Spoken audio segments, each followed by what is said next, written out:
It is Monday, and that means we are rounding up topics for our Monday Morning Quarterbacks segment. We'll talk a little politics, current affairs. Today's panelists joining us, Matt Keelen, Republican strategist, and Calvin Dark, Democratic strategist. Good Monday morning to both of you guys. Good morning. Morning, Steve. Good morning. So we have a couple things to get to. First of all, I want to talk about, obviously, what's happening overseas in the UK with the passing of Queen Elizabeth. This is a bit of a reach, but if you watched over the weekend and you saw that Harry and Meghan were welcomed by the crowd and welcomed by William and Kate, now we're going to have just about every world leader in one place at one time. Can we do something to get people to get along in this spirit of harmony coming out of a tragic event? So, Calvin, I'm going to start with you. Are you thinking positive this morning? Yes, I'm thinking positive, whether it be between Prince William and Prince Harry and their wives or with other world leaders coming together. I think people get it, that this is not about them, that it's about honoring Queen Elizabeth II. And I think people will do that and will show the appropriate amount of respect. Matt, what do you think? Can something good come out of this? Yes, I agree with Calvin. You know, the Queen has always brought people together. The Queen has always served England and, quite frankly, the West. And I think she'll do this one more time. You know, it's interesting, though, and Matt, I'll stay with you because we've seen this when we've had unfortunate events here in the U.S., right? And then everybody comes together, and in those moments, we get that reminder that it is possible for people to work together. It's just taking that next step, I guess, after that moment occurs and parlaying it into actually working together. Do you think that's possible as we move forward? I do, Steve. You know, one of the memories I have of September 11th was how people came together here in D.C. and across the country. And quite frankly, I saw the footage of Buckingham Palace playing the national anthem, our national anthem. And I do think that the world can come together, but we have to sustain it. We have to sustain it through communication and dedication to our values and protecting freedom and democracy.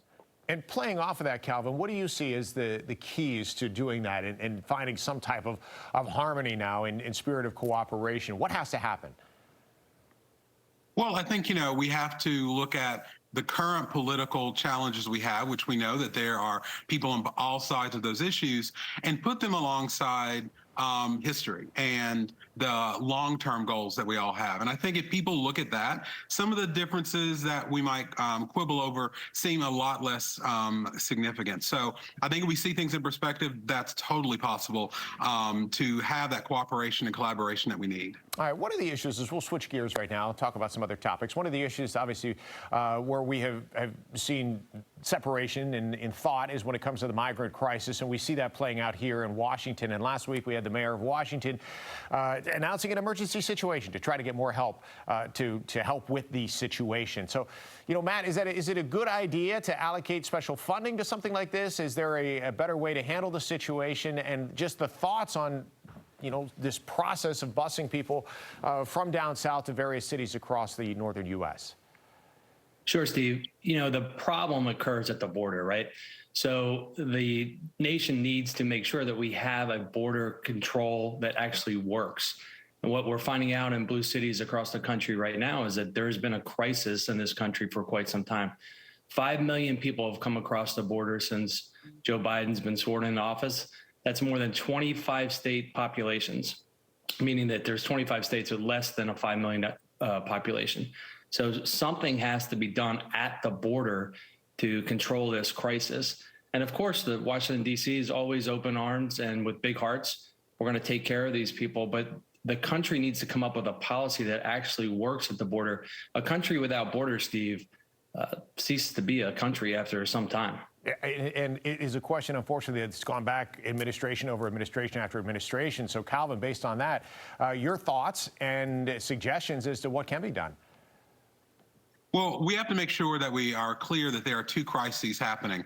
The more immediate one is this is a political stunt for his campaign for Governor Abbott that's being subsidized by the taxpayers of Texas and now D.C. and other cities.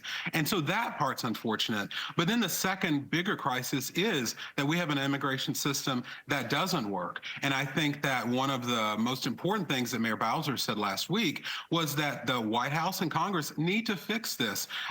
She is the mayor of Washington, D.C. She is not over the board borders of our country.